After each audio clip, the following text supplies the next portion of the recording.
Welcome back, everybody.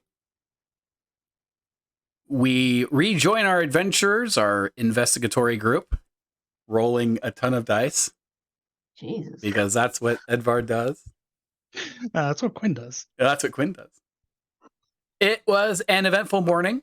A cold snap that seemingly had put out the fire in the main room of the inn inflicted the occupants with an impressive cold.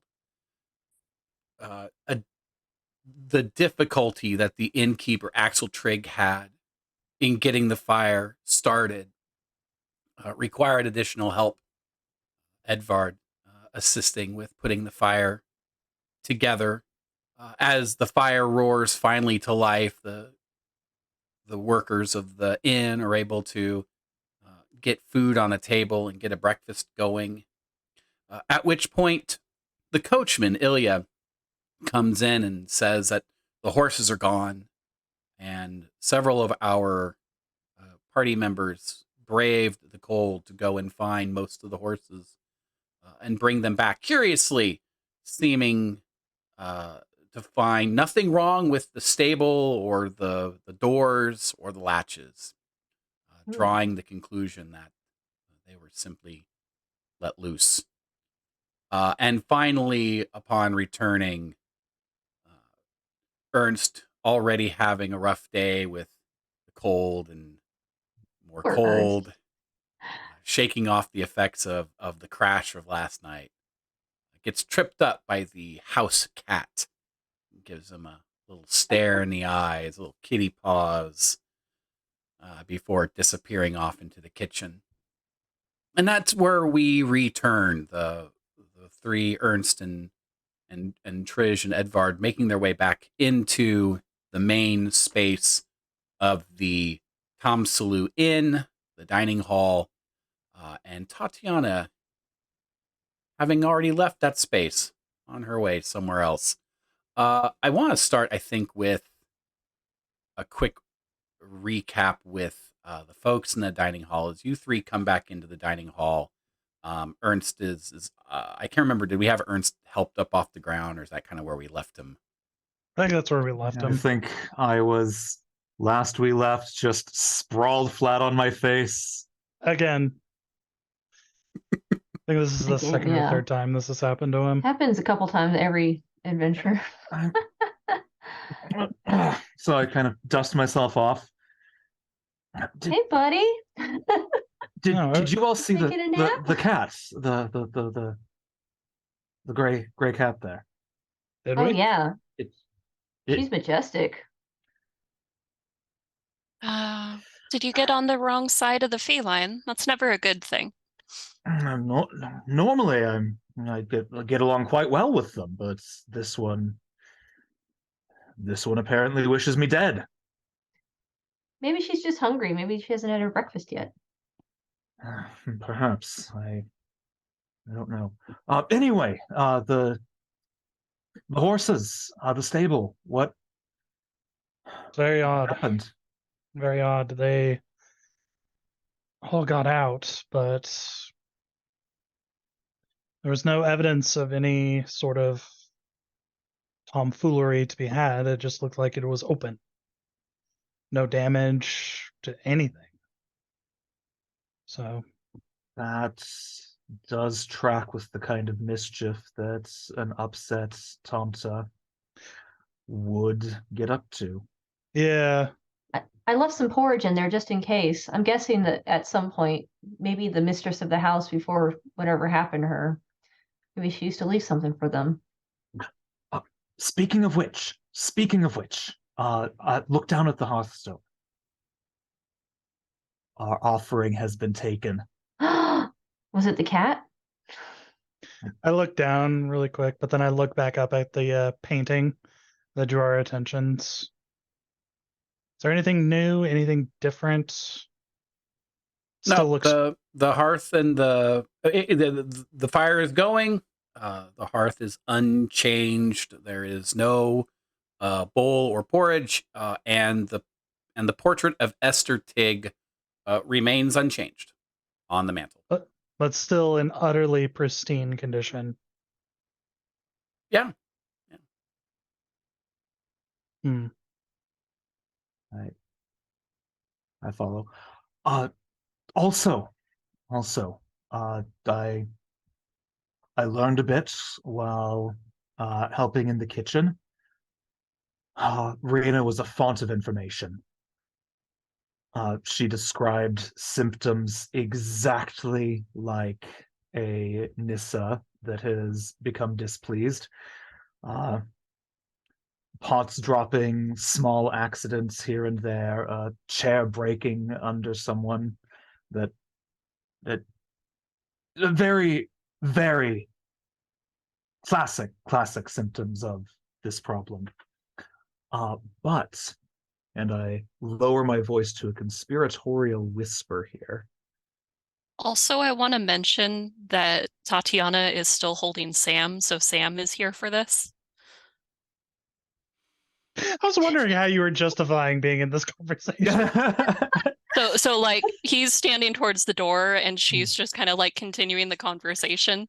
So as you lower the voice, Trish is definitely giving Sam the stink eye. So Sam is definitely quieter of the two Campbell brothers.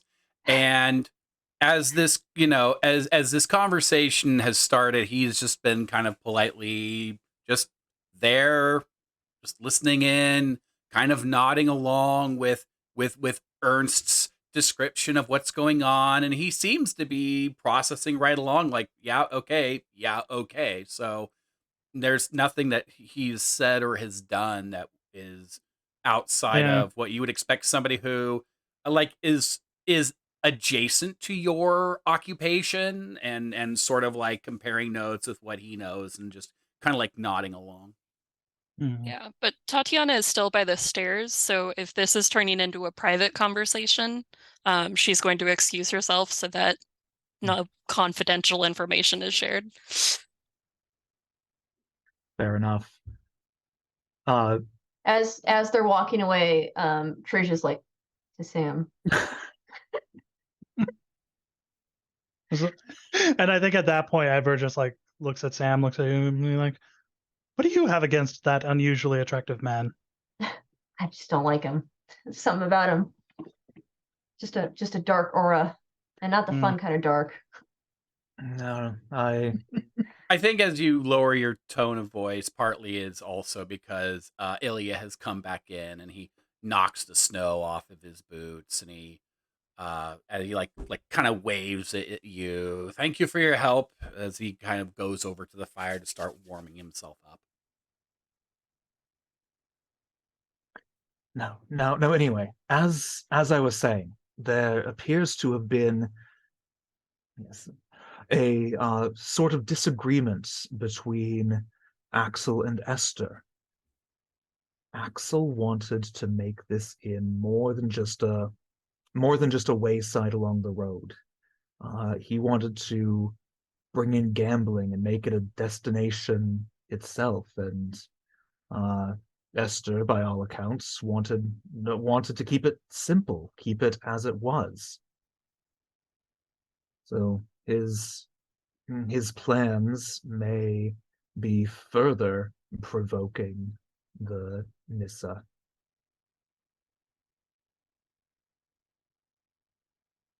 Remind me, the mistress of the house died 2 springs ago, they said. Died what by... was the... How did she die? She was found by the lake. Presumed drowned, but I need to rack my memory here. It was... But didn't he say... She was found Stroke? out of the lake, but wet as if she had drowned. I believe we need to investigate the lake next. Yeah, that sounds like it might be a kelpie. Didn't the brother specify that she died of a stroke with no mention of a lake? Did Well, I did think No, did no, it's no, what no, no, no. I think it's did what he he mention said. the- Axel said stroke, but I don't think the conversation ever got to like Yeah. where the body was found. Yeah, Yeah, that's why I was like, I think the doctors assume stroke because she clearly didn't die of drowning despite being found by a lake. They just think that maybe she went for a dip and had a stroke while swimming. There was a conversation about her body being found near a lake, though. I'm pretty Yeah, sure. soaking Yes. wet as if she had fallen in. Mm. But her body was found outside of the lake. And nobody was around who had said that they had pulled the body out. Whoever, the body clearly had been in the water. Doctor diagnosed stroke. You could assume that means there probably wasn't water in the lungs. But the mystery is who pulled her body out. Yeah. all right. So I think we should investigate the lake. And we need to figure out exactly how many Vaesen we're dealing with here. We know that we have the Nissa. Something by the lake may have killed Esther. And I am starting to suspect that that cat is not all that it seems. I normally get along with cats very well, very well. This one, something unnatural about it. I'm sure of it. Well, let me check this cat out. I'm going to slowly approach the cat. The cat is I'm not gonna- in the space. The cat left. Oh, I will okay. Went to the kitchen. I'll go look for the cat. Yeah, I'd I like to will inspect this cat. go into the kitchen. Excellent. So Edvard, you're going into the kitchen, look for the cat. Trish, are you following? Yeah, I want to go check out the cat. And Ernst, are you? I am torn. On the one hand, I want nothing to do with that devil. On the other, I want to be proven right. And I think in this circumstance, being proven right takes precedence. So I'll follow cautiously. Okay, excellent. So our three make their way into the kitchen, but we will jump cut over to Tatiana, arm in arm with Samuel Campbell. We can let's remind everybody, at least let's remind everybody at home, just what a hunky dory. Look at this guy. There we go, right there. We learned last time that the writers of the story had a sense of humor. All right. So you work your way up the stairs, and he's quiet. So if there's a conversation, it's one-sided. Are you talking as you're making your way up the stairs to the second story?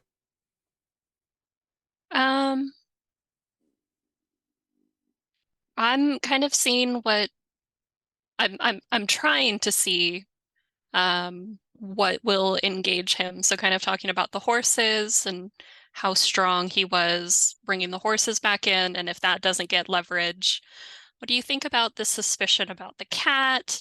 And just she's trying on conversations, trying to engage him, and she's probably pouting by the time they get up the stairs because he's just not engaging with her. So I'm not certain about the cat because you had left before I think the suspicion Ernst raised, but we can kind of throw that there, I suppose. Or the suspicion about the Nissa, I guess, and just more generally, like your brother seemed quite convinced that this was, but what do you think about it being something less, I don't know, aggressive? I am very concerned about the possibility that we have a number of things going on here. I'm very, very concerned that we have multiple entities here that we have to deal with. I think we all agree the goal is to identify what is the most dangerous and to deal with it. And I think we all agree that collateral damage is unacceptable. If indeed there is this Nissa and it is merely upset, we have to make sure we can placate it. They're very beneficial entities. But my brother and I are very concerned. There are other things here, other things afoot, other issues at hand. The chills, this gray entity, the death of the sister. This speaks of something much, much more dangerous, something much more malign, something very almost. And he kind of like looks around because as you're making your way up the stairs, you're now on the room level, the second floor where all the rooms are, and he kind of looks down the various halls. Between you and me, and obviously we don't want to create a panic, there's an undead entity here. I am almost sure of it. My brother and I have to continue doing some more research, but we are very sure that there is something undead here, and at best it's responsible for some of the things that are going on, and at worst it could be the sister herself come back for some reason. Dealing with her is, if she has come back, is of utmost priority. Have you ever encountered an undead that did not require putting down, that could be reasoned with? A number of times. Most of the time, undead spirits are simply people who haven't made their way forward. Solve their unresolved past traumas, solve their problems from their life, and they're finally free to move on. Most of the time, it's that simple. Have you and your brother ever left one who was not causing harm? Or do you try to bring them to their next destination, whether or not they are ready? We have never encountered a malevolent undead spirit that we could reason with, placate, or neutralize in such a way that it could stay in this world. Those spirits are dealt with swiftly and completely. They cause harm and can kill people. And in many cases, those people don't even know what has hurt them, what has attacked them, what has hurt them, or outright killed them. And he stops at the top of the stairs, going down a hall. He stops. Mm-hmm. And he stops. Let's see, you come up the stairs. So you've made your way around past various different guest rooms. And the central part of this story is actually open. You can look down into the dining room from up above. But he's made his way over to his guest room, and on your map it's guest room 7. Okay. And he opens the door and he says, you were interested in looking at some of my books? Yes, I'd love to see what you've collected. Fantastic. And he gestures. And when Okay. he walks into the room, he closes the door. And then he walks over to the room has 2 beds along one wall, and it has an armoire. And he says, are you interested in investigating a mystery, or interested in just looking through some books of old knowledge? Well, do you have a current mystery that you're working on? Yes, it's the mystery of the dead sister. Yes, what have you gathered so far? So he slides the armoire that's between the 2 beds off of the wall, where you can see that somebody, you presume the Campbell Brothers, have begun the work of pulling off boards off the wall. Oh boy. On the other side of this wall is her room. Now, her room is locked, and the only way to get to it is through the staircase that's over by the kitchen and such. And they don't let people up those stairs. But Why my not go through brother the and window? it's very cold outside, and if we go through a locked window, potentially breaking it, then we let all of the cold air in. Believe me, it's warmer, drier, and easier here. The idea of going through a wall is easier than going through a window. Like, If it wasn't, On like brand. -20 outside, I think a Mission Impossible moment, might work. Well, I would have assumed a locked window would have wouldn't hold you and your brother back, and then there would be no damage I to lead back to I mean, the two of you. I agree with you, but I don't know if you've looked outside lately, but it's very cold and icy and slippery, and we don't have like mountain. We weren't coming to, we didn't come prepared for a home invasion. Sorry, we were on our way to the conclave, but rookie mistake. we do have some tools, and we have been busy. And if you could give me a hand, I just have a few more boards to pull, and we can make our way through here. And I think you and I could pool our resources, and I know my brother won't mind. He's off doing some very important stuff too. But Ladies, it's a red flag when a man tries to get you to tear down a wall on the first date. I can think of nothing more romantic. Would you excuse me for a moment? I need to gather something from my room before we start. Is that all right? As long as you're coming back. And Property this is, on of the first course, date. and at this point, like, he puts his hand over your hand, and he says, and of course, this is between us, right? She's going to put her other free hand on his shoulder and lean up and go, and I hope there will be something after the home invasion as well. And he says, these kind of investigations are always very exciting in many ways. God.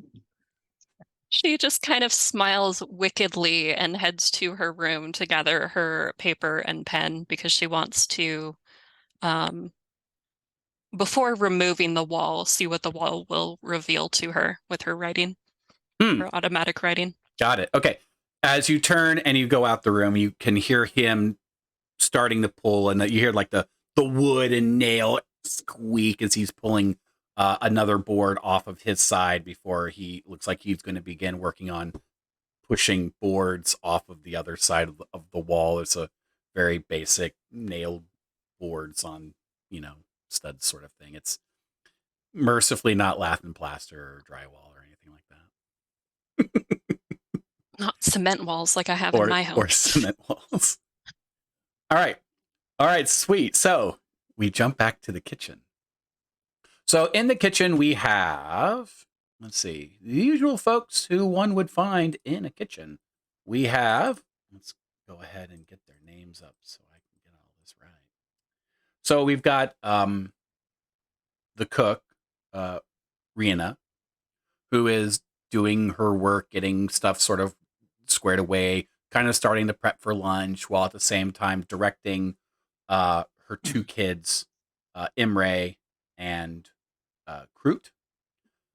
Imre working on cleaning up dishes and washing dishes, while Kroot, she is working on like helping kind of like prep work and running back and forth to the storeroom and grabbing stuff and bringing it back for Imre. And when you, Rihanna, I'm sorry. And when you come in, you three come in, she kind of, oh, I'm sorry. Is there something that you need? Something that you want? Do you have a cat in here? Oh, wait, we have a cat.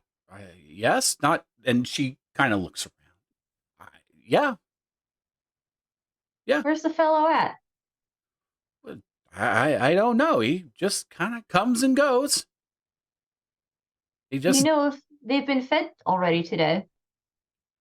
we don't feed the cat. That cat takes care of all. I mean, I suppose we feed him because we have food here, and the food attracts the rodents. And the cat has done a fantastic job of keeping this fine establishment pest free, so to speak. I was wondering if you had some smoked fish. It's a particular delicacy that I do enjoy. Of course. And she changes from the customer service voice, very nice voice, to the motherly. She calls out, "Croot, bring a tin of smoked fish, whatever we've got." And Croot scrambles off, comes Thank back. you. I deeply appreciate it. Just a little manufactured tin. Perfect. I will hold on to it for later. Is there anything else that you need, or I'm sorry I can't help you? The cat's just here. The cat's been here for a while. No one really interferes with the cat. The cat doesn't really interfere with any of us. How long has the cat been here then? Sorry, I'm just making small talk. Well, the cat's been here for it's got to be an old cat by now. At least I remember the cat being here as long as I've worked here, and I've worked here for 10 years. Wow. A real senior. Quite the venerable soldier. Yeah. Just comes and goes. Sometimes we won't see it for days, maybe even weeks, and then it'll just be here. Excellent. If there's anything else you need, let me know. I've got to continue getting things put together. And she leans over and thank you for this. Emery is like he's at one of the sinks with some water, but he's just stopped because he's looking at you three, and Rena yells back over, "Boy, get back to cleaning up those dishes." And that's when you see that there's a full bowl of porridge on the counter next to the sink that Emery takes and scrapes it out and starts to clean it. The same porridge that was left on the mantle? Yeah. Sure looks like it. Huh. Well, that's one mystery solved. Well, I think we shall take our leave. Thank you. How are we gonna appease these spirits if they're not gonna comply? Well, if you suspect the cat, pull out the can of smoked fish. If he's taken the form of a cat, maybe he likes fish. It's worth a try. Fish and mice. I mean, if he's been forced to feed himself all this time. Even barn cats will be given a little something when the mice are thin. Just seems interesting that they expect this cat to survive on pure mice meat when how rat infested is this place? Looks pretty clean. It is very clean. You don't see anything that suggests that there's a mouse or rat infestation. Here's my question for you for no particular reason. There are two ways out of the kitchen, one to the north and one to the west. The west door is the one that you would potentially have come in because it would have gone straight to the kitchen. Do you go back out the door that you came, or do you go north?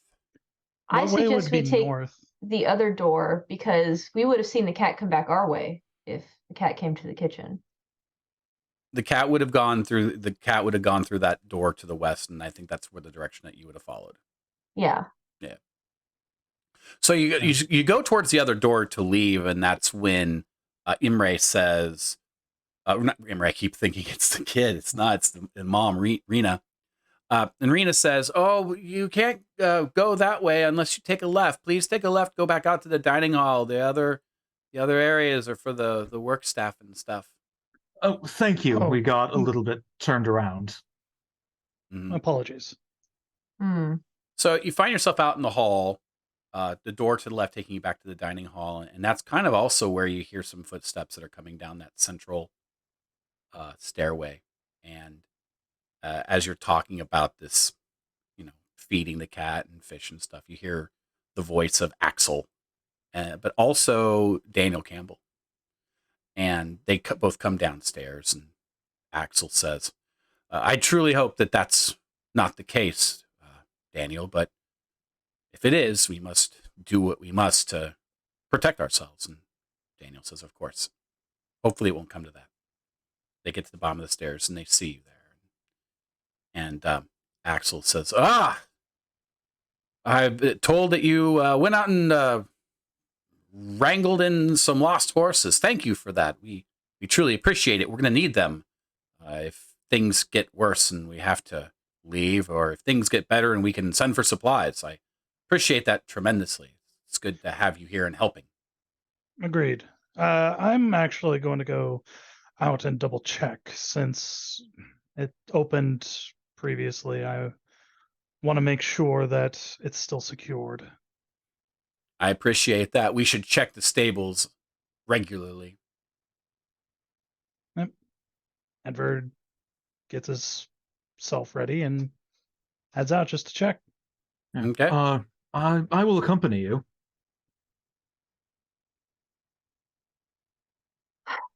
I want to inspect the servants' quarters, see if I can find this cat. So I need to figure out a way to get there. Right. Well, Edward and Ernst start to make their way. I'm assuming you're heading back west so that you can go out the doors out of the dining hall. And, like Daniel and Axel are kind of in conversation. They make their way out into the dining hall too. And that's kind of, I think, Trish, it's like, oh, well, hello. Oh, yeah. Why am I here in this hall all by myself? Sometimes it just be that way. The map is not on my screen. It was up here, and then through all the dice shenanigans, it's just gone now. Oh, did you? Yes. Oh, excellent. I see it now. So I'm in the hallway. Yeah, so By you're the going to see the kitchen. kitchen and the storage and stuff. And the servants' quarters are. Well, you don't know where they are. Oh. You see It's doors. It's just what the servants use. I mean, you see them on the map. You see them, but Trish doesn't. Okay. But she said that's the way the waitstaff goes. Mm-hmm. So I'm just assuming that's where servants' quarters would be. You have a door to the north, could be, but you also have a staircase up where Axel and Daniel were coming down. It's a different staircase from the one that's in the dining hall that you used to go to your rooms the night before. Okay. So is the door that we missed the one that goes to the carriage house? The one that we weren't allowed through? You're not allowed to go to the north or to the east. Your instructions were to head back out west to the dining hall. Okay. And right now I'm in this little hallway. Yep. Hallway. You're in that little hallway just to the north of the kitchen. North of the kitchen. Okay. I'll put that into there we go. Our audience can see. So what is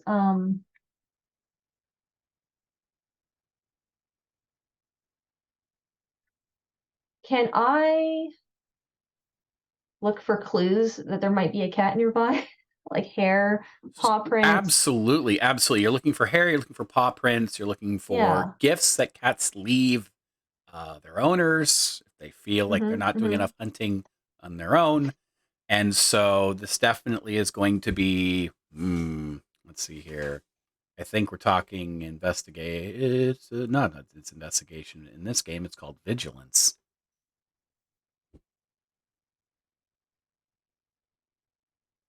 Can I use my new talent? Yep. Okay. It's called Sixth Sense. And I get to make, by making an investigation test, I may spend an extra success. Yes, you may. To learn if a Vaesen has been in the area to gain more or less big impression of what kind of Vaesen it is. So 2 of my characters now have Sixth Sense. Beautiful. Fantastic. Beautiful. All right, let's rock it. All right, let me go ahead and move the map out of the way of the dice tray so that we can see your roll here. So I'm just rolling a regular investigation, and then if I get a success, then I If can you use that get ability, two or successes. oh boy, I have no investigation skill either. So oh well.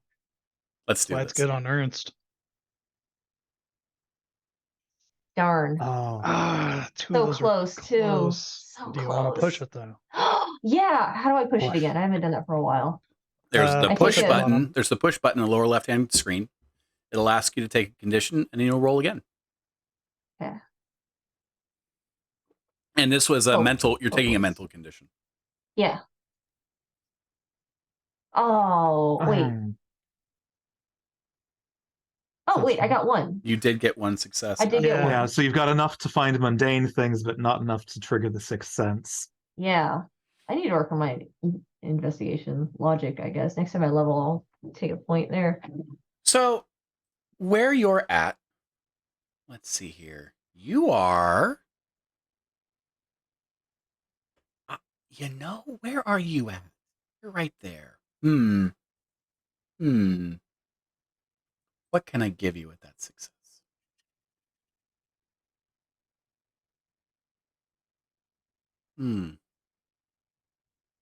Maybe just an idea of which direction to head in.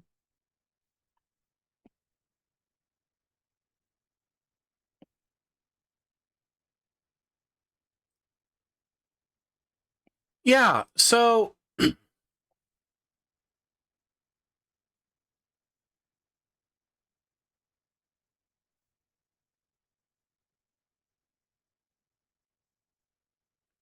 where would he have gone?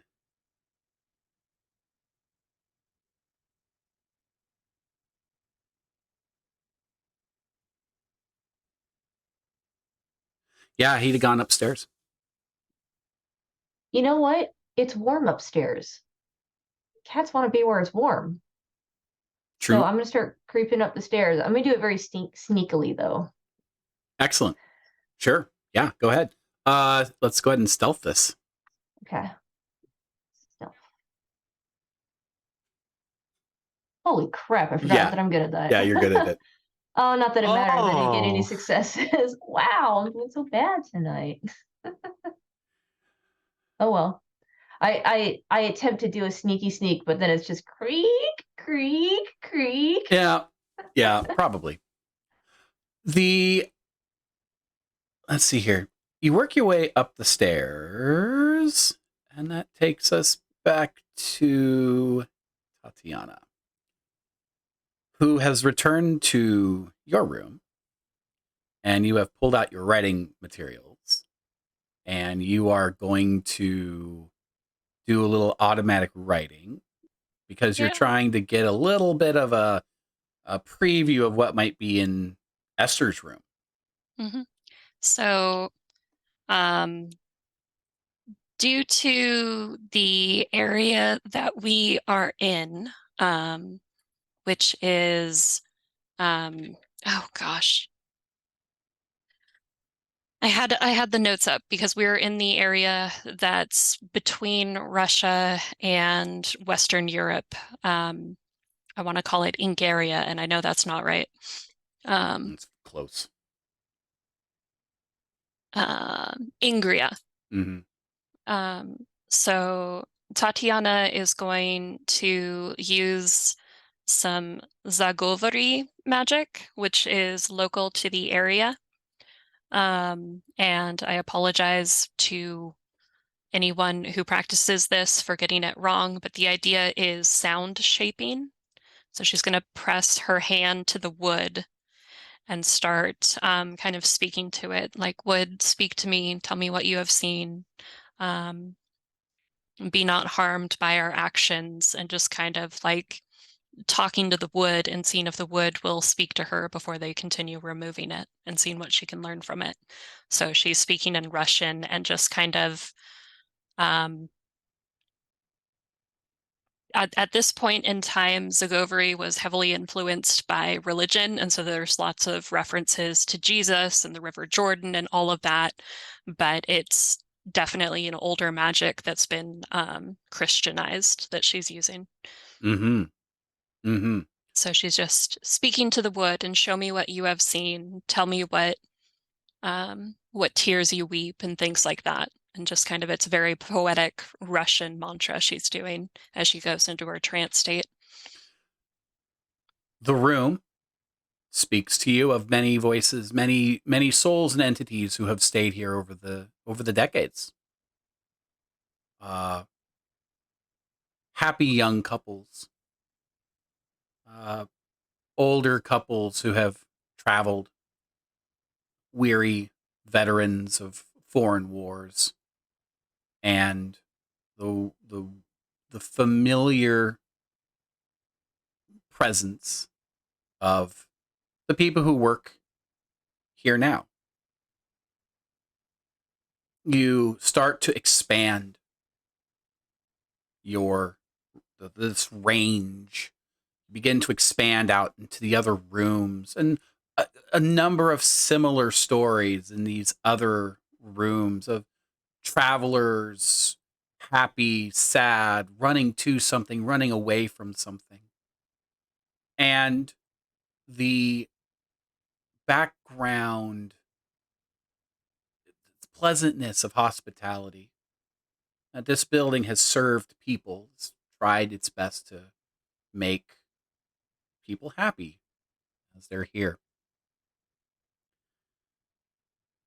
As you breach the line from the guest rooms into Esther's room, and you know that because you are feeling in the Campbell's room the sense of the deconstruction of the room, and you know that that's the room. And as you push past that towards what is Esther's room, all communication between you and the wood stops, and for a brief moment there's a flash and there's a face in your eyes. It's an older face with a large bulbous nose and this large beard and this red cap over its head, and he says, "That would be peeking," and then you snap out of your writing.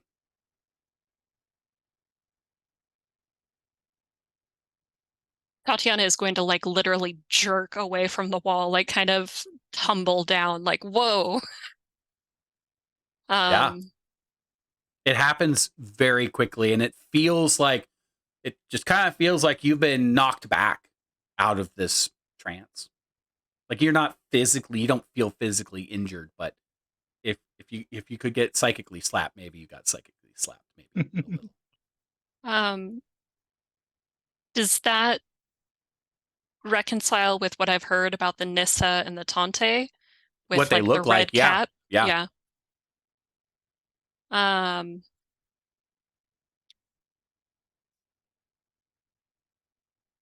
Tatiana's going to kind of bite her lip and turn to Sam. Wait, you were in the room? Huh? I thought Yeah. you were in your room. No, like she was in the room, so Oh. Sam would have been in the room with her as she's watching this. I'm sorry. I thought you went back to your room to do the thing before you came back. I misheard you. I'm sorry. No, I didn't. So you would have started in that room. You would have. Yeah, that's fine. I think the narrative still works. You would have picked up Yeah. everything about the room, and then as you. Yeah. No. I think Samuel sees you kind of recoil back, and he comes to you, and he puts his arms around you. Are you okay? What happened? I don't think the Nissa like us breaking the wall. Well, of course not. I mean, if if that Nissa has been here for a long time, then this Nissa has taken care of this property and has been here maybe for generations. Of course, it wouldn't like it, but I mean, we have to determine if we have a malign spirit that it either is or is responsible for Esther and Esther's fate. Maybe this Nissa is upset that he couldn't protect her. Maybe he's angry because he failed. It seems strange. They live for much longer than people do, but Well, seems to me that maybe it's worth upsetting him. I mean, he's already upset, so what's one more small thing for him to be grumpy about? We'll just make certain that we watch for falling, service sets and tableware and pots and such. What do you think about acquiring a key? The key is going to be very difficult for us to acquire.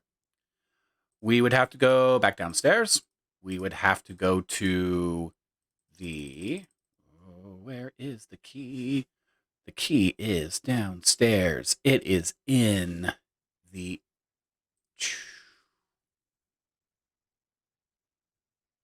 Let's see here.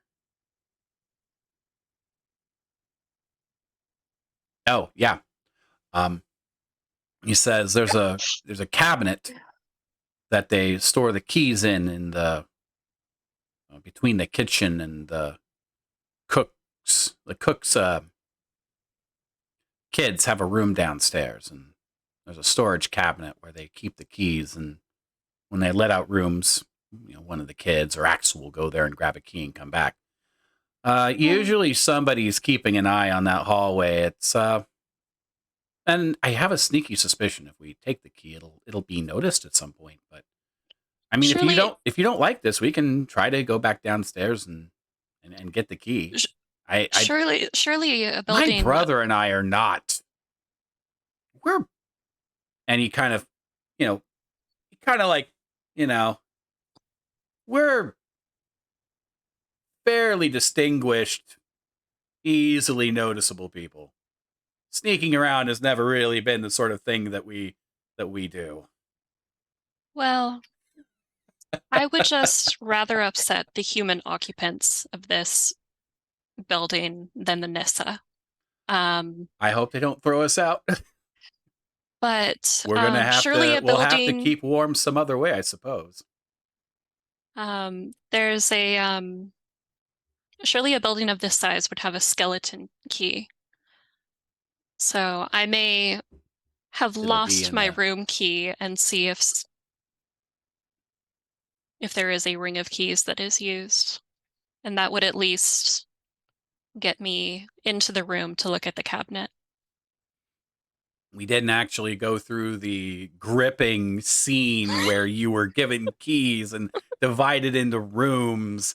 I know that rooms 3 and 4 were available, and I suspect that Edward and Ernst are probably in 3, and Tatiana and Trish are probably in 4. And so each one of you would have received 1 key.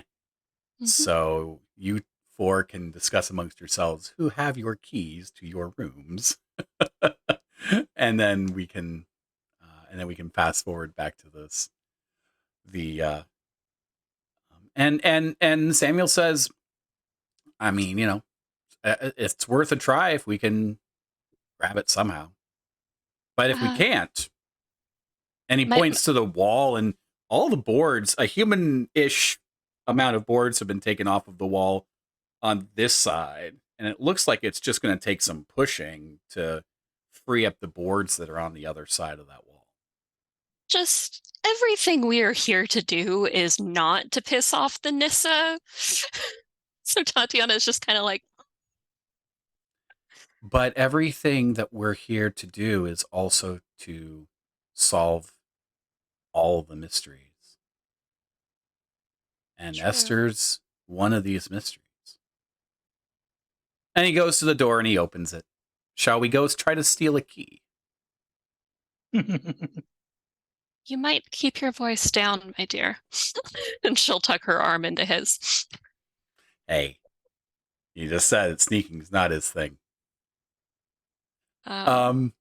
So, Meanwhile downstairs, Edward and Ernst. no, real quick. Oh, yes. Tatiana would have had the key because she had to go in to get her papers. And so she's going to leave the key in the room and lock the door. So you've left your key in your room, and then yeah, fantastic, cool. So we're going to.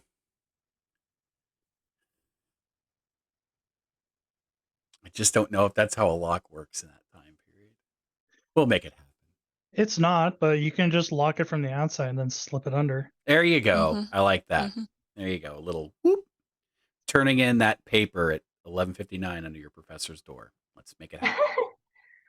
Excellent. So back outside, I think Edvard and Ernst, you said you're heading back to the stable. So you would have you would have started to make your way out the door to the east. And I think at that point in the program, Rena would have said, "Oh, where are you going?"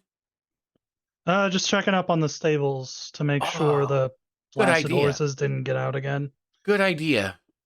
Well, you can come back in this way. It's shorter than going back all the way around to the front. Oh, thank you. And I exit. While going to the stables, I'll be looking kind of on the ground to see if there's any tracks of kitty cats. So this inner yard has a gate to the carriage house, and it's got a hen house and a hen run and stables, and you kind of go out into the yard, and aside from all of the footprints that were left this morning of you and Drish and Ernst and Ilya and Samuel and Daniel, there's a lot of foot traffic.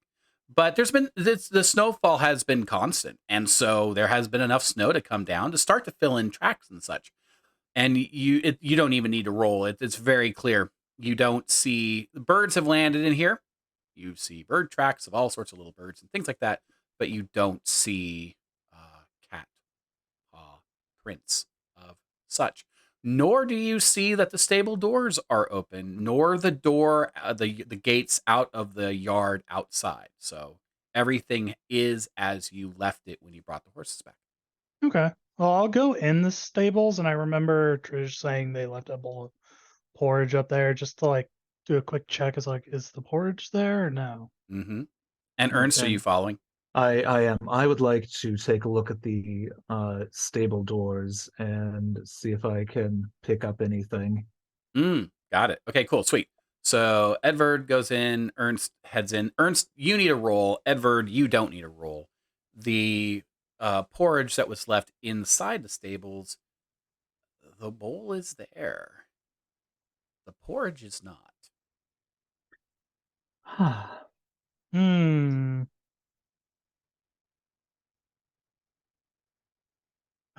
Only one Right. success. I am going to push that. Yes, you are. Yes, you are.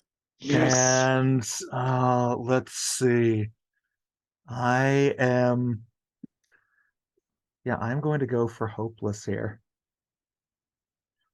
Oh, it hurts. So much. It hurts so much.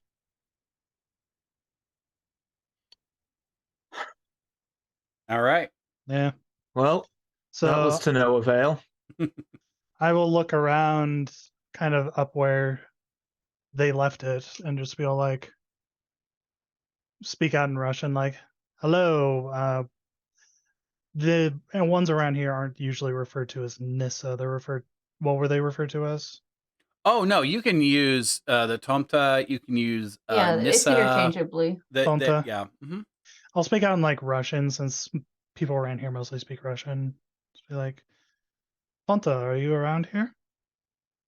And you hear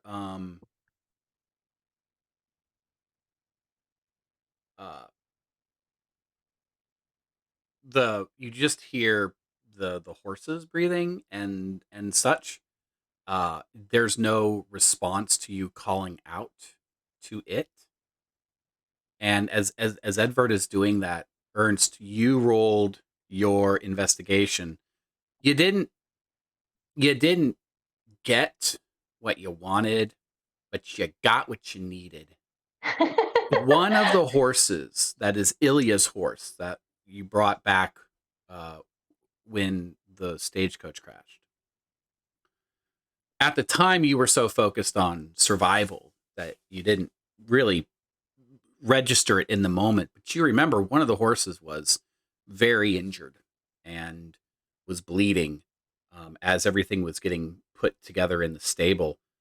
That horse's leg has been neatly wrapped and bandaged, which you would expect Ilya to do. But that horse's mane is plated with very familiar, elaborate braids. And there's no way that horse had those braids yesterday when that horse and the other horse came to pick you up. I'm going to point this out to Edvard. I believe we have some sign that our Nissa is at least feeling a little bit more kindly disposed. Yeah, I agree. The porridge is actually eaten. Oh, that is good news. I It's like, Dante, do you like fish? I pull out the can. Dante, Be Dante, like, Dante. I know it's not porridge, porridge-wise one, but I am. If it is you taking the form of this cat, perhaps you like some smoked fish. Figured I'd ask before just leaving it out for you. There is quiet. I mean, as much quiet as one can have in a stable in the middle of a winter storm. There's no response. There's no feeling. There's nothing like raising the hairs on the back of your neck or anything. Hmm. So Ernst, you said I wanted your opinion on this, kind of away from prying ears. yes. You said that the sister was found dragged out, but completely wet. Yes. And to me, and that the brothers wanting to change things to be more of a casino or as a gambling hall. You suspect mundane foul play. I think so. I think because something I've noticed and that's been bugging me is that her picture is taken more care of than anything else here. And I don't think they would be cleaning an old portrait so constantly and so thoroughly. No, I believe that's the work of our friend. And it does seem like, at least since we've been here, that these pranks have been focused on the brother. So perhaps they are being vengeful. But I don't know. I think if I stay out here for too much longer, I'm going to freeze. But I Right. believe a visit to the lake, and I believe there's a sauna next to the lake. I believe you and I, once we get inside and Warm up a bit. warm up by the fire, we should make an excursion to the sauna. Agreed. All right, let's get back in before I freeze. Yes, of course. I was wondering if I was going to have to make you do a force check. Oh God, you're so cruel. Instead, I would like you to do a vigilance check as you leave the stable, please. Both of us, or Both of you. all right? Hey, you got one. Ernst. There we are. Ernst, you walk outside, very much starting to feel the cold. Edvard sees this, turns around to close and secure the stables. And for a brief moment, Ernst, as you scan around you, you see to the north past the hen house and the hen run out to the back where you know that there's a barn and a sauna and a pond, but a gray shape suddenly darts. It's not a cat. It's too big to be a cat. A gray shape is there for a moment and then makes its way to your left towards the pond and the sauna, but it's back around the corner of the building and gone in a flash. just saw something moving out there. I turn over and It look. went out towards the sauna. I think we need to go now. Cold be damned. Let's do it. Very well. You begin to make your way towards where the back of the building is, and you clear the hen run, and you get to the back, and you don't see any creature or entity.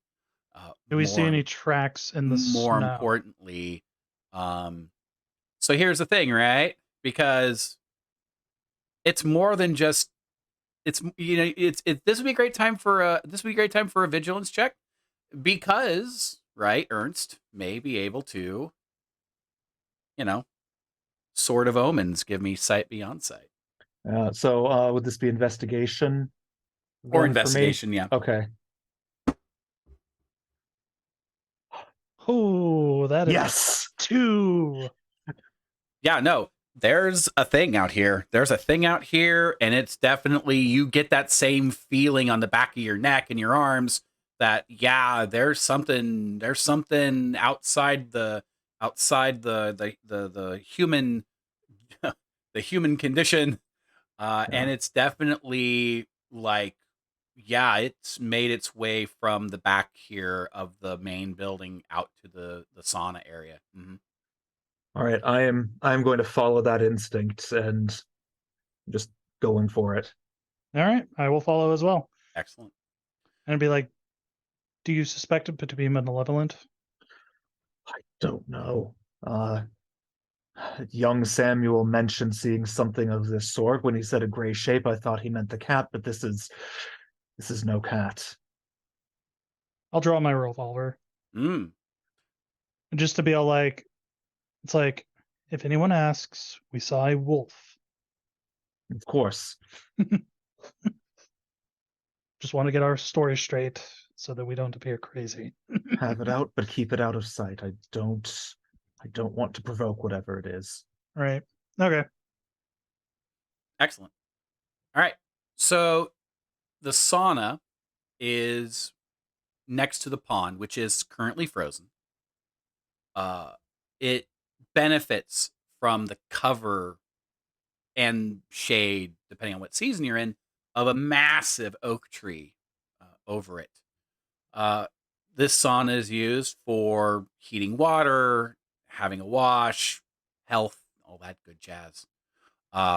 There's a hearth in the middle of the ante room, and wooden benches are placed around a fire, and the fire is going. So, Ernst, I'm not having you roll a force check. Oh, thank the Yay. Lord. This idea of you moving quickly really was a good Keep you thing warm, for you. and Get then you back we're in a warm spot. So there's a fire going in here, so it's clear that Axel's got a lot of fires to tend to. The along the wall are iron hooks that you presume that you would hang your clothes on, wooden buckets for filling with water, as well as ladles for pouring water onto stones that are underneath the fire. The fire is burning right now. You presume that you wait for the fire to die down a bit, where you can then pour water, because this is a smoke sauna. And so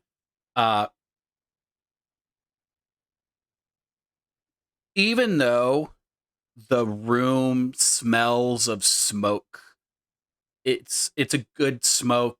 The air is pleasant. There's enough circulation and whatnot. It's really nice in here compared to outside, and it's pleasant to be in here. But this is the first thing that you see as you kind of go into the. I'm assuming you went into the space, right? You went into the building. Yes. So you walked into the building. This is immediately what you see, but you don't see a gray figure or whatnot. All right. And are my hackles still raised? Absolutely. Okay. It feels like the presence is inside. Inside, or has been inside a great deal over time. It's either here or it's residual. Its residualness is here. I didn't want to say residue. That sounded weird. Yeah, I follow. Okay. I know Edward will be looking all around, like up, down, under benches. Mm-hmm. Just Mm-hmm. I'm assuming you're also looking, Ernst. Yes. Cool. So this is investigation check as you meander your way through the sauna.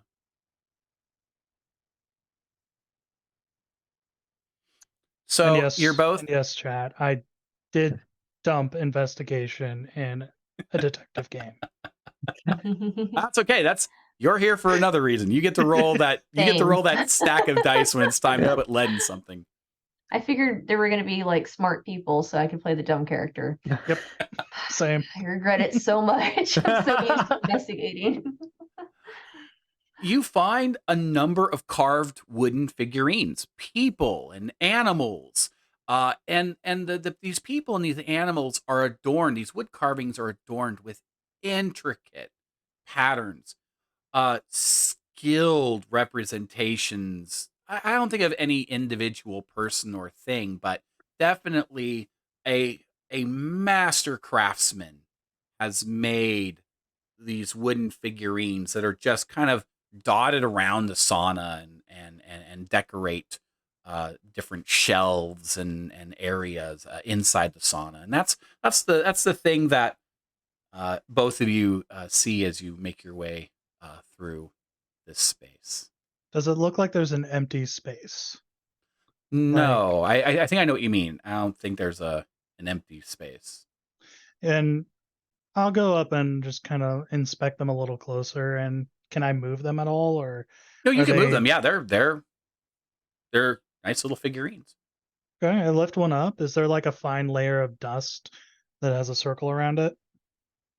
I don't know how dusty the inside of a sauna gets, especially a smoke sauna. Yeah. I think that the smoke sauna probably gets cleaned on the regular, especially on a property that's got an inn. So no, I mean, it's I think that probably used often. it is so. used often, and so Yeah. I don't think so. I think that if there is, it's very faint and suggests that everything has been cleaned recently, but there is a fine layer of something that's settled. But you don't Okay. get the sense that something has been there like for a long time and not moved or touched or anything. Understood. I'll go up to like each and every one of these statues since they do seem to be important, and I'm just like, maybe this is it. And just look around to see if there's like any scratches, any abrasions, anything that looks like one of these things has moved on their own volition. Yeah, no, there's figurines of horses, there's figurines of wolves, there's figurines of donkeys, there's a couple of figurines of some, I suspect, majestic birds, cranes or swans and things like that. But Yeah, they don't seem to be anything more than that. And you've seen work like this in a shop in downtown Stockholm or Uppsala. Yeah, and I'm not necessarily looking just at the figurines, but also the platform they're on, just to see if there's anything like. These are shelves built into the walls of the sauna where people will put ladles, or maybe they'll bring a drink in, and it's a place for them to put their drink down, or a stack of towels, or something. Yeah, no, I was just candlestick, Yeah, I was just looking at if there was anything that indicated that these things have moved within these boxes, but no. Doesn't seem like it. Okay. Lost the trail. Somewhere else. Curse these old bones. Need too long to warm up here. Once I'm convinced I'm not going to freeze to death, we need to go out to that lake. Convinced that's the answer. First, while you warm up, I'll go out and search around this area just to make sure there's nothing on the outside. Excellent. And as Edvard leaves the sauna and Ernst shakes off the cold and feels it kind of penetrate, feels the warmth penetrating back inside, we jump back to Trish, who is not being suspicious at all, and making their way up the stairs, and we take you to the top of the flight of stairs. Put that onto there we go.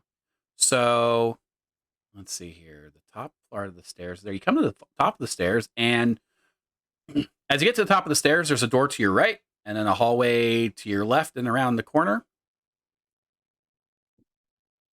Okay.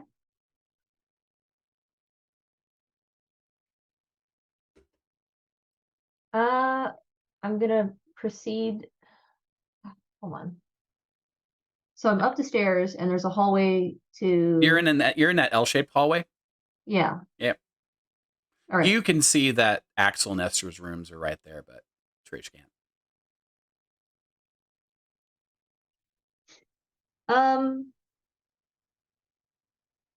Can I proceed to go down to the lower part of the L? Mm-hmm. And I can tell that this way is probably a bedroom, but this way, I don't know, tiny room. Yeah, so the tiny room, so you go down that hall, there's a door to your left. It's open. Yeah. And you open up to what looks like a storage room. Storage room has spare bedding. Storage room has cleaning supplies, buckets, mops, things like that. Seems like a room that would be what you would find in an inn with various different amenities that somebody could acquire. Probably also up here, probably some boxes, with various different labels or unlabeled boxes. Some of them are probably boxes like fiscal year 1871, right? H&R taxes or whatever. So, that's the sort of stuff that you're going to find in that storeroom. That's any kind of cozy places where a cat would like to curl up. No, this is a very utilitarian room. This is a very industrial room. So perfect for a cat. Might be No, empty kidding. box. Perfect for a cat. Yes. I'll open up the door a little and I'll be like, psst, psst, psst. Kitty, kitty, kitty, kitty. And there's no cat. Kitty. No response. No cat. Okay, I'll go back the other way, and these are bedrooms, so they're probably locked. Would you like to try? Yeah, I'll try the one that's directly south from where I'm at. That door is indeed locked. Yeah. I think you have lockpicks, don't you? I do, but cats have this thing about doors that are closed that are not easy to open. If it is a cat. X-Files theme song.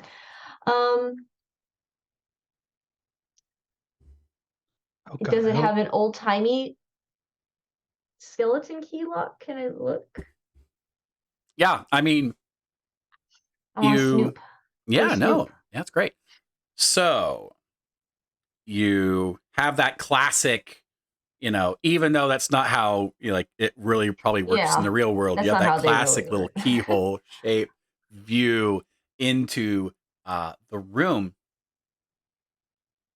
Empty room. Empty room. And you see, what do you see? Let's see, from where you're standing, you would see that and that, maybe?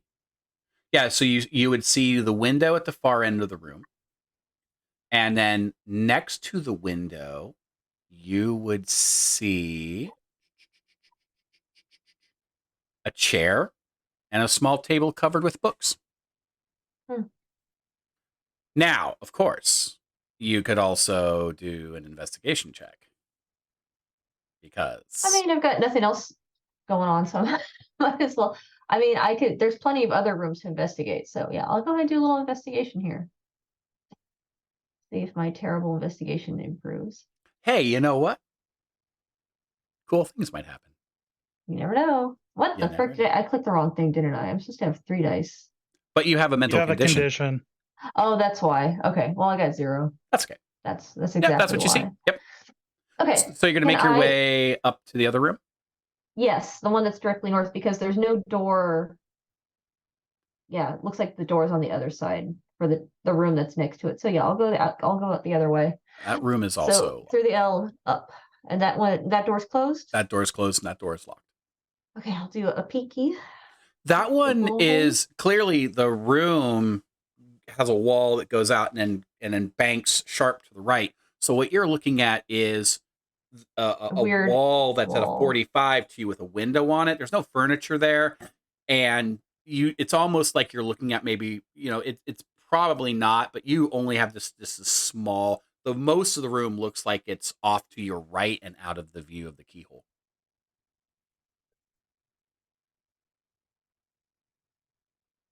Do I see any signs of cat hair, cat fur, paw prints, scritches? Trish, Scritches on the you've door. been really, really on this, and you're looking and you're thinking about cat hair and scritches on the door.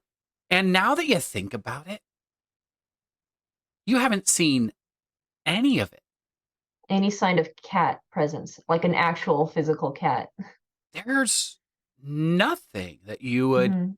like. So I don't know about anybody else, but I've had a number of cats that have decided that door casings, door frames are evil, and they just shred the bottom 12 to 14 Yeah. inches Yeah. of every door frame.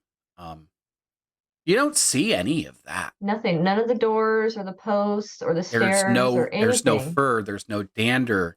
You even kind of look at the air and like try to wave your hand to see if there's anything No in the cat air. hair. Nothing. There's no cat. I don't believe there's an actual cat that lives in this inn. I'm trying to think of a reason to break into this room. Like, because I it really is just want to there. go in there. Well, I'm up here. Might as well kind of whip out my key, my lock picks. I know, right? So I this think is I a still have stealth an check. ability for this. And let's just double check really quick. Do do do do. Do do do do do. Yeah, no. Yeah, this is a one success lock, so Okay. let's make I it do have happen. lock picks. Now, I know it's been a while since we've talked about it, but we also have to remember that we have advantages for certain things. And I honestly don't remember, Trish, what your advantage was. I don't know if it was for. Oh, I remember what yours was. Now you've got to throw someone off their attention advantage, which will probably be like a performance check or something. So I don't think we can apply it here. Okay. So I do have lock picks, and I'm not sure what this means. It means that you can roll a stealth check. Okay. Do I add the +1 to this? Because there's like a +1 up here. I want to say yes in equipment when we look at the lock picks. Yeah, That there is a bonus, and so there's a +1 bonus. Yeah, +1 bonus to your lock pick. So, I want to say that if you put it in your inventory, I don't know if you can actually click it or not. Let's play with that for a second. Okay, hold on. What happens if And I just put the dice down because I didn't. Yeah. Okay. Good. I was like, okay. So can I grab and drop this? It's in my active equipment, but it has to be in my inventory to use it. No, if it's in your active it is equipment, there's some dice. If you click on the dice, it should roll it. Okay. It is in my inventory, but if I go to combat active equipment, dice. Oh, there it is. I see it. No? Is the lockpick's not in there? No, it's up here. I just don't know what I'm supposed to be pressed. Oh, there we go. There it is. All right, so Not a single success. You rolled 8 dice. Your stealth was 7. Your lockpick was 1. Do you want to push it? Yeah, why not? What do I want to push? Yes. Wounded. If I fail at picking this lock, I'm gonna stub my pinky. Hey, look at that. Hey! 2 Successes. successes. Ew. Excellent. Okay, cool. You still stab your pinky because you're wounded, but the lock click, and the door opened. The door is now unlocked. Okay. I make my way into this room and I look around.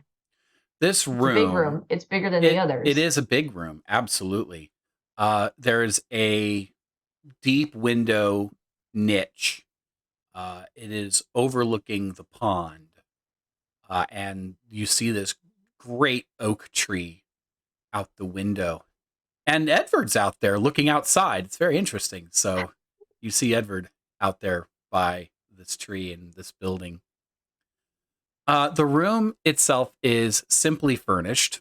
Bed, carved headboard, nightstand, Bible on the nightstand.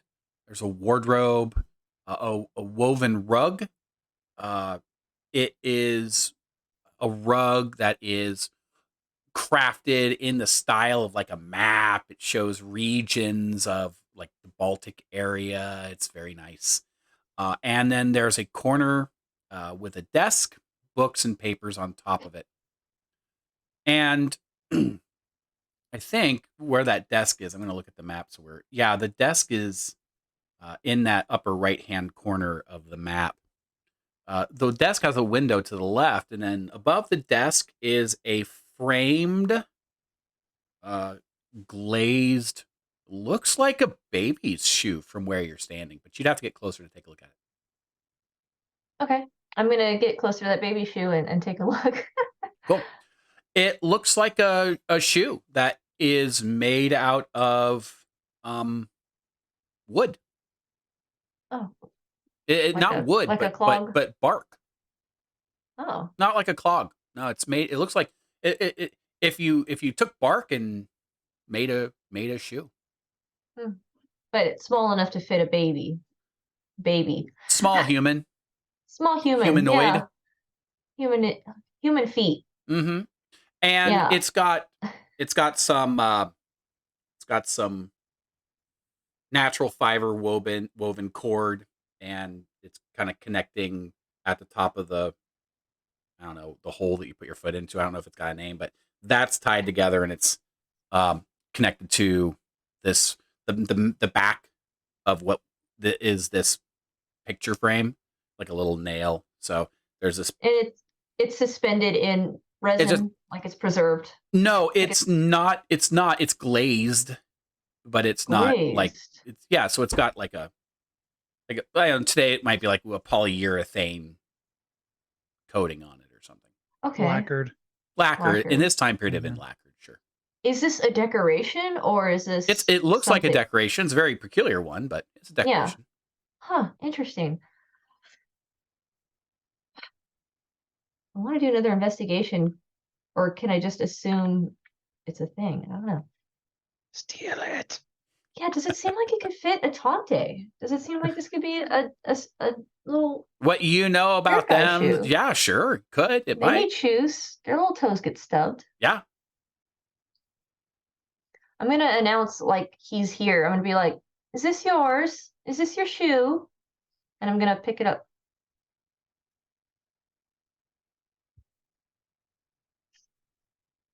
No.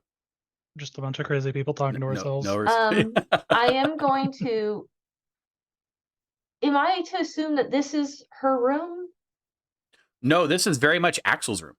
This You've is got- Axel's Yeah, room. you went up to the north, right? Mm-hmm. Yeah, this is Axel's room. Okay. This is Axel's room because you can see on the desk that there are financial documents. Yeah, business. Also, business desk. also books and some blueprints. Can I look through the books, see if there's anything? They're in books there? on card games. Card games. Okay, yeah, he's doing research for his casino. Do And we know books on any kind of like spirits or monsters that like to drown sisters that aren't complying with your Nope, insidious nope. gambling plot? These are yeah, these are books on card games and you know, a couple of different editions of Hoyle's, whatever that would have been in this part of the world. Okay. Can I take the shoe Mm. and put it in my pocket or something, You can. and then start rummaging around the drawers? Mm-hmm. Yeah. Here, kitty. So the desk is inundated with business paperwork, receipts, transactions, lodging, the book that you sign, several full books, and on the desk, of course, rolled up in a small, poster, tube, we would call it today. As you open it up and take a look, is blueprints. There's a serious expansion that Axel has planned for this location. Larger stables, a potential additional building for more occupancy, as well as a larger sauna, Mhm. and an idea of maybe this one is like scribbled out on paper with a question mark, potential like paths, nature walk of sorts, maybe leading to a cool gazebo on the other side of the pond or whatever. But this is a lot of the physical work that Axel has been planning for upgrading, and when clearly in his mind upgrading the establishment. Does he have any kind of like diary or journal? Maybe near his bed? Is there, like, a Near the bed and the nightstand? nightstand is the Bible. The Bible. Can I look inside the Bible? Like flip through it? The Bible is Hollow, full of whiskey? hollow Like, and full of whiskey. Nope, it's very much a standard Bible with. It looks like a family Bible. It has his name and Esther's name and what must be their parents' names. Please don't ask. okay. Going back several generations. What's their great great grandfather's uncle's name? Sven. Just Sven. There's just a long line of Svens. Yep. Okay. Axel the first, Axel the second. Yeah, exactly. Axel, we're Axel dealing the with Axel the Terrible. 22nd. There you go. A lot of Svens and Axels. Okay. Is there a closet? There is a wardrobe. It's armoire. Wardrobe. Armoire. Full of Is it Axel's clothes. fur coats to Narnia? Got it. I'm going to turn back the way I came and exit. Okay. Cool. But I still have the shoe with me. Yes, you do. Tatiana, downstairs, you and Samuel are attempting to acquire a key. When you make your So- way downstairs back into the dining hall, first of all, while you were probably in the Campbell's room, downstairs in the dining hall now is Vilma, who rode with you this far. She's at one of the tables. And Daniel is at another table. He has a book out, and he sees you and Samuel, and he just sort of, and just that nice little sly nod, and then goes back to his book. And so that's the lay of the land there in the dining hall. So Tatiana is going to kind of like a breathy whistle, so it's not loud, but to get Volkir's attention so that she'll join us. Because as a pet, she can form an excellent distraction as needed. absolutely. I think Volkir just loves chilling out in front of that hearth. It's warm. Yep. Probably at some point, maybe every once in a while, I think Kroot and Imre probably come out and give him scritches, and someone's probably brought out a couple of empty flour sacks as a makeshift bed, and a little kibble has shown up probably. So Volkir, someone probably slapped her nose when they took the porridge away because I left her guarding the porridge. And so yeah, no, Volkir comes to your side, and I'm assuming you're making your way to the door that takes you into the hallway between the storage room and the kitchen. Yep. Cool. So when you make your way there, you see, taking a couple of steps onto the staircase going up, you see Axel. The staircase that goes up to the other part of the hotel where Axel's room is and Esther's room is. Yeah. Axel, I had a question if you had a moment. Yes, absolutely. What may I do for you? Miss Tatiana. Yes, Miss Villiers. Thank you. Miss So kind of Villiers. you to remember. I'm actually doing some research for my book, and Mr. Campbell. Campbell here is assisting me. I'd love to see the keys for this building. Would you mind if I made some sketches of them? I kind of need them for my work, but I suppose I've got a couple of minutes. I can sit down with you. Here, let's go out to the dining hall. And he takes his foot off the staircase going up and makes his way to the door back out into the dining hall and grabs an empty table and produces the very typical big ring. I don't know, probably a dozen keys. And he just kind of sets it out there and says, I don't know. These are pretty standard keys compared to maybe not as sophisticated as they use in big cities nowadays, but these keys do their job and the locks do their jobs. So you're not suspecting anybody is like, entering your room or anything. Oh, no, heavens no. Actually, I managed to lock myself out, but Oh, um you should have that's started a matter it with for that. I'd love to help you with that.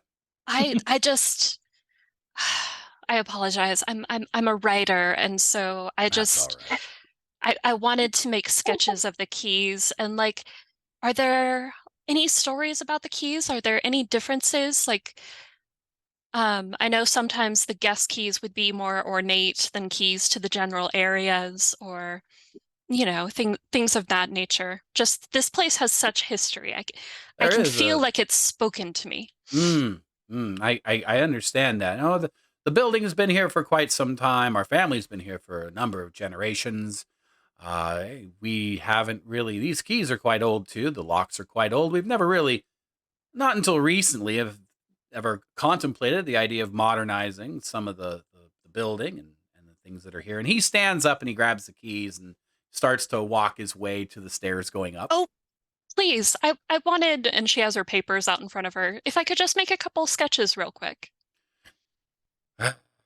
Well, let me go unlock your room and then you can make a sketch of that key and if that's not good enough, maybe I can, loan you. I'm gonna need these keys to if especially if I have to start locking things down like the stables and whatever. Um Just a moment. Like the could I just see in comparison your key or the key to the personal rooms compared to the guest rooms? I just want to note the difference in ornamentation in the so design. he sits back down. He was probably half out of his chair. So he sits back down into it and he kind of has a bit of that sigh. But good customer service, the customer's always right. So he takes the keys and he pulls a few of them aside and he says, "This key, now this is all on the ring. He's not taking them off. Hmm. Is my key, and there's nothing very distinguishing about it. You see that there are no numbers, there are no words or anything like that.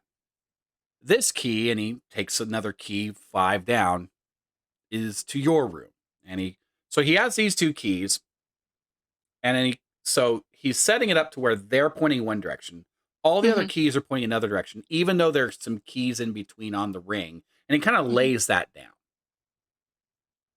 Do you mind if I just touch them? I just want to get the feeling of the material.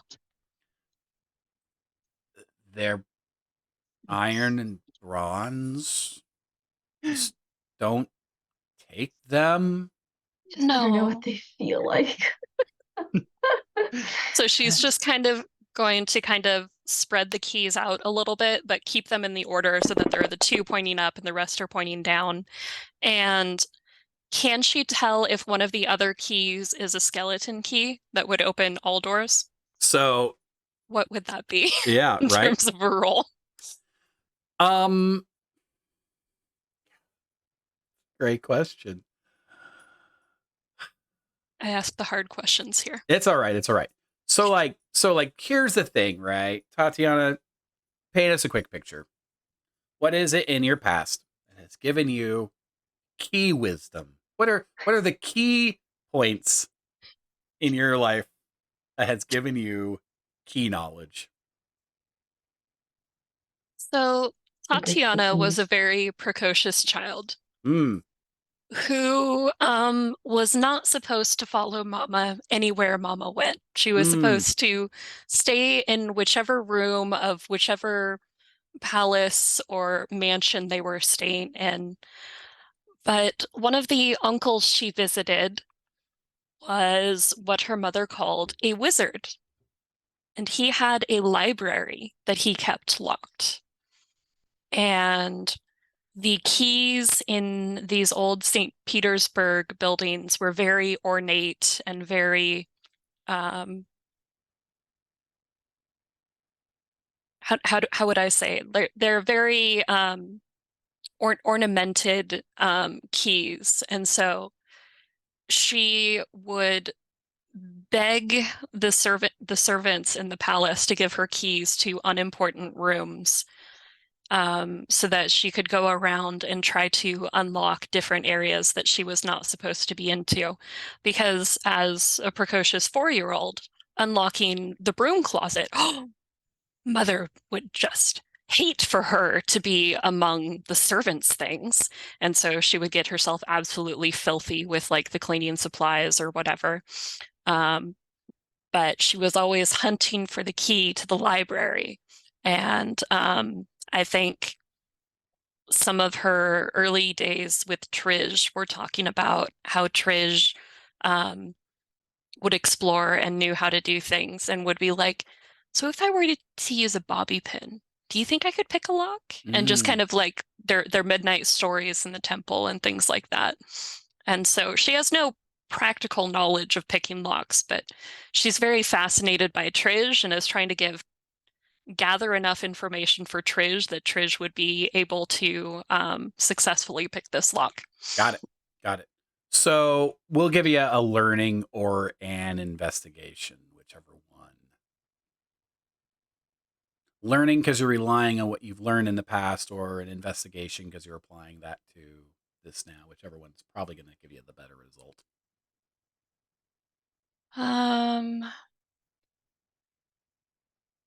Let's see. Since I have a condition, I think I'm going to use investigation because I should have an ability that negates the condition for being a writer, if I can remember this right.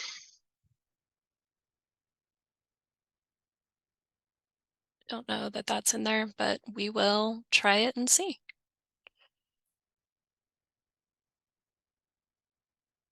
Hey, look at that. There's a success. I got one. These keys have similarities to them, but you get a sense that neither of these are a universal skeleton key of sorts, that they seem to be variations on a theme. Also, you kind of get the sense that they're old, they're worn, that they're in dire need of an update, and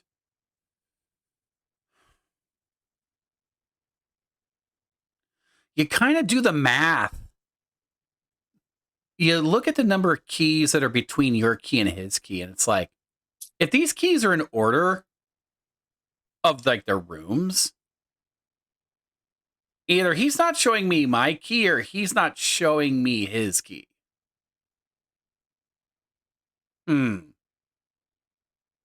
She's with her pen and paper, she's going to kind of like outline the two keys that he's given, and then push the key ring back across the table. Thank you. And then just kind of looking at them, kind of sketch out the details and the ornamentation a little bit.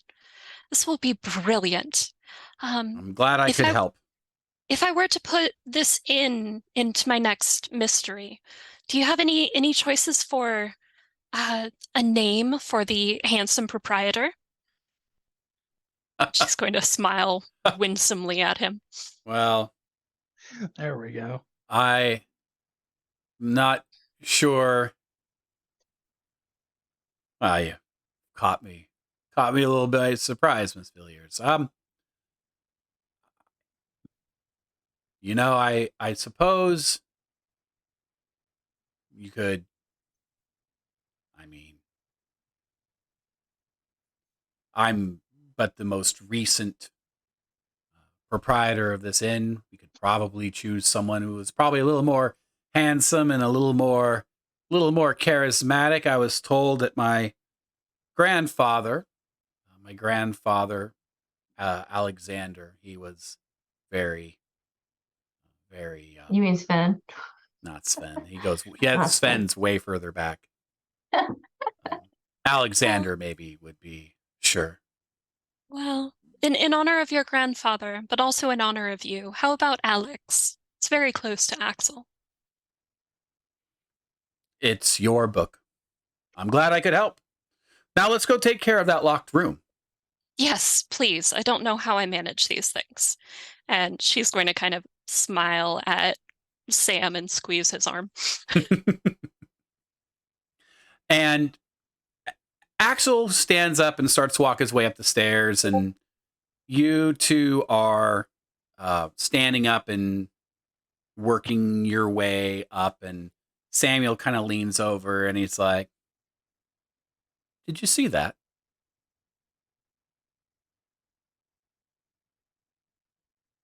In fact, he didn't show us the right keys. And he like beams and he's like, "I'm beginning to like you more and more." And then he starts to stride up the stairs with you, arm in arm. Just like, see, no theft required. Trish, after having went through Axel's room, are you making your way back downstairs, or what's your No. thought? I'm going to that other room. You're going to that other room. Yeah, I'm going to, of course, leave Axel's room locked, like no one touched it. And I'm going to make my way back through the hallway to that room that was to the south that seemed to have nothing in it. Because I'm assuming if that was Axel's room, then that room must have been Tatiana's, because this is like the owner of the inn's quarters. So yes, place. that room is Axel's. This other room is probably Esther's. Yeah. So I think you're going to have to roll a stealth check to try to lock the lock with your. I don't know. Do lock picks lock locks? Well, can't I just lock? Well, I don't know. I don't know how locks. We work had back to then. lock it. We had to but- lock it from the outside and put it on slide it underneath the door. Yeah. So I think you're going to have to stealth check that door. Or if Okay. you want to, unknowingly throw suspicion at Tatiana, just leave it unlocked. Yeah, but I don't know what she's up to. So I know, like, it's great. yeah, I love it. that would be very. Sick, I though. just love the fact that Tatiana's flirting an obsessive compulsive way of investigating saved Trish a few more minutes in the room. Yeah. Well, I mean, he's going up the other stairs though to the guest rooms, or was Correct. he going? No, he's Okay. heading up the guest Not that I would stairs. know. Yeah. Okay. Yes. Okay. So I would like to do a stealth to see if I can get out. I'm trying to minimize this window because I don't want to close it, because last time I closed it, it disappeared. Okay. Stealth.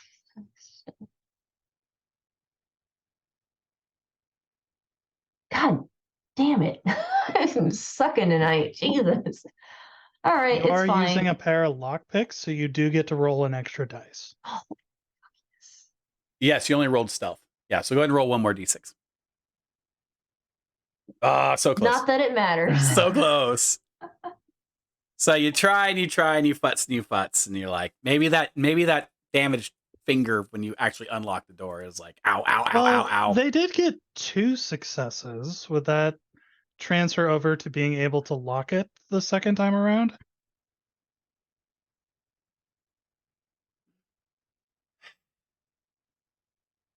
I mean, I'm just wondering if there was another benefit for the. like I set it mean, up. Like I two set it up successes. ready. Two successes would open a 2 difficulty lock. Those exist. Like rolling a success on a lock roll doesn't guarantee success, right? There's a difficulty Yeah. level. You know what? For that other success, here's what I'll do for you. Here's what I'll do for you, Trish. For that other success, I'll treat that as an impromptu advantage, and I'll let you roll 2 more dice. 4 more? Ooh. 4 more, 2 more. 4 more and 2 more? Did you say 4 So more? 6 more, yes. 6 more. Okay. This is Like, what what? inflation looks like. Oh my goodness. Well, you rolled 6 dice and you still didn't get one. Terrible. That's amazing. It's okay. It's not meant to be. Yep, Okay, that it's lock not meant was to meant be. to stay unlocked. Yeah, Yep. so I'm just gonna be like, I'll blame the cat. Excellent. Excellent. I'll make my way south to the mystery door, the empty room, I think is what it's labeled on the map. Excellent. Esther's room. Esther's room. Yes. Oh yeah, So it does say Esther's room. it does. Bullshit. You know that. Trish does. I don't. Yeah, Trish don't know that. All right, cool. Thing. Trish is like, I'm already up here. I might as well see what's in that other mystery room. There you Like, go. I've already broken and entered into one room. You know, I know. I mean, 2 May isn't as going to well. increase my sentence. gonna- Go that for it. much. Make it happen. Go ahead and roll that Okay. stealth this time I'm gonna do the lockpick with the lockpick. thing. Yes. Not that it matters because I'm not having a good night anyway. Wait, how did I do this last time? No. Oh, that's right. It's over here on somewhere. How did I do this? Oh my God. So on your equipment, In combat, you should see Mhm. something that says lockpicks, mhm, and then there's Yeah, like that's a, what I did last and time. you just grab you just hover your mouse over. Oh, there it yeah, is. Okay. the dice. Woo! All right, there's a success. Oh, Click, click. Thank you, Jesus. You have mastered unlocking doors. The door opens. The door is unlocked. I suppose you open it. Yes. Yeah, yeah. So I'm gonna take a like peek you inside. saw before, the room is empty. It's clean. It smells of fresh spruce. The room has a wardrobe. There's a large bed with a pine headboard that is immaculately crafted. Intricate carvings adorn this headboard. It's staggeringly beautiful for just a pine headboard. Yeah. There's a little window, there's a chair, and that table with books on it that you saw. I'm assuming Sam, not Trish. Well, maybe Trish. I don't know. That this Tante is keeping this room immaculate and that they had a good relationship. And the Tante's mourning in his own little way, his own weird, freaky little way. I'm going to start looking around. Yeah. Do they notice the giant indentation on one wall? There's no indication yet. Okay. Samuel has not started pushing boards out of the wall yet. He has excavated his side. You know But what? you have Before- stopped him from his own breaking and entering so that your party could claim the glory of breaking and entering. Before I just barge in there, I'm gonna do a little bow Mm, and inform the Tante that I'm not here to break anything or misplace anything. I'm just looking around. mm-hmm. There's no response, but you say those words and you bow and you wait for a moment and nothing happens. Yeah. And I'll investigate. I'll do exactly what I did in the brothers' room. I'll go through the drawers and the papers and Absolutely. whatever else. Look for a diary. Sure. Let's see here. The wardrobe, clothes, bed is bed. It's the table and the books that really draw your attention. They're the ones that seem to be the only items of note that have been left in this room. And amongst the books on the table is, surprisingly enough, you called it, a leather-bound diary. can I sift through the diary, especially Mhm. the week? I mean, I'm assuming the last week that there's any information written, like what Mhm. she had seen, especially around a Yeah. lake, Sure. her behavior of her brother.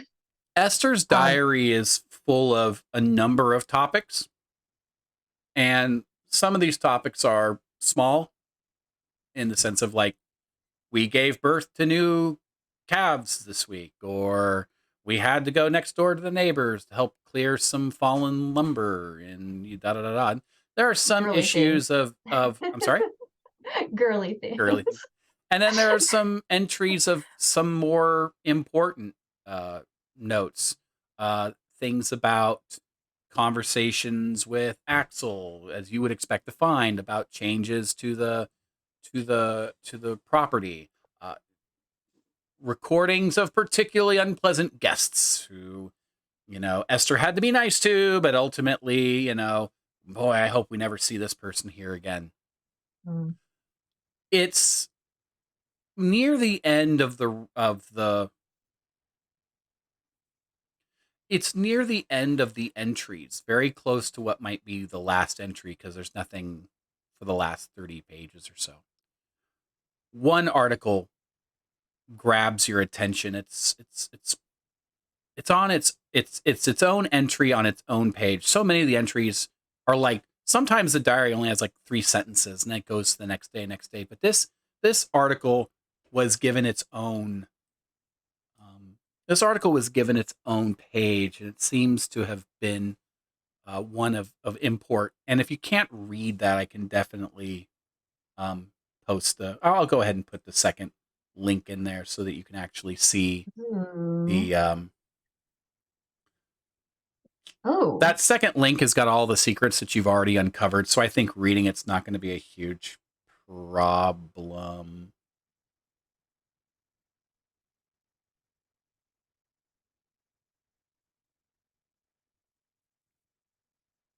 Oh. While Trish is reading that, yes, we go back to Edvard and Ernst. Edvard, you were interested in looking around the sauna. Nothing grabs your attention immediately as you are looking around the sauna. Edvard, as you finally warm up and emerge from the sauna, uh, is this a look at the pond, or what is it that you two are doing? So actually, if I could, while Edward is doing his initial foray, I am going to pull out from my coat pocket a well-worn and well-loved journal, Mm, and I am going to be reading and rereading some things to kind of get myself a little bit of recenter myself. right. So, pardon me while I use my trinket to Yeah. remove a condition. Yes. Yes, you do. There we go. Good. All right, now I will come out and join Edvard. Have you found any sign of our I'm guessing there was no sign anywhere Vaesen? around the outside of the sauna. Unfortunately, no. Yeah, let's go to the lake, the pond. Agreed. And just going to be looking for anything we can find that suggests the presence of whatever this might be. I know I'm not looking for physical footprints at this point, but spiritual ones? Right. So I guess we're investigating. You're at the bank of the pond, and you're sort of just you've centered yourself. You sort of open your senses, right? That's kind of what we're looking at doing here. Yeah. Yeah. Okay. Ooh. Do you get anything extra for 3 successes? Edvard, Ernst begins to cry. He Ernst. begins to cry, weep. It's Ernst begins to. I don't even know if you're aware of this or not, as your sixth sense is tapping, because if I remember right, that's what we're doing, right? We've accessed Yeah. our sixth sense. So Ernst begins to weep and cry, and he goes down onto one knee. He doesn't even seem to be aware that it's cold anymore. He goes down onto one knee, and Ernst puts his hand on the ground, and he weeps. And out of Ernst's mouth, you hear, "Why am I feeling this?" In Ernst's voice, he says this. "Why am I feeling this? Why did this matter to me?" And then Ernst, you kind of snap out of this, and you don't know why you're like kneeling on the ground, touching the ground. But you have a compulsion to go back towards, and you remember, because you've seen the map and the layout, you feel a compulsion to go to the chapel. Something Ernst. is okay? calling to me. The chapel. The chapel. There's something there. Ernst, Understood. you I will. feel this lingering sadness. You haven't felt this since. I mean, we don't have this fleshed out for your character, but the last time that you lost a loved one, a parent or a sibling or whoever it is, this is bringing that level of emotion up in you. You know that you've been crying. You feel a sadness that is the kind of sadness that comes from recognizing that there's a void in your soul, that somebody was there and was a part of you, and now it's gone. I help him up, and we'll inside the chapel. Yes, let's go. What did you see? Feel? I didn't see, but I felt whatever presence is here. It's overpowering grief. I don't know if it's Arnissa mourning for Esther or something deeper, but it is soul wrenching, and perhaps our answers and the resolution of all this wait in the chapel. And it's cold now again, Ernst. So I suspect you're already like moving on your way over. Yeah, I was helping him up and Fantastic. moving briskly. I feel like I've got a time limit for being out here, and the cold going through my bones keeps me keenly aware of that. Absolutely. You're walking towards the chapel, but you stop where your inclination tells you to stop, at a gravestone that has no snow. The gravestone with the name Esther Tig on it. A gravestone that bears much of the same markings on it that the figurines in the sauna had.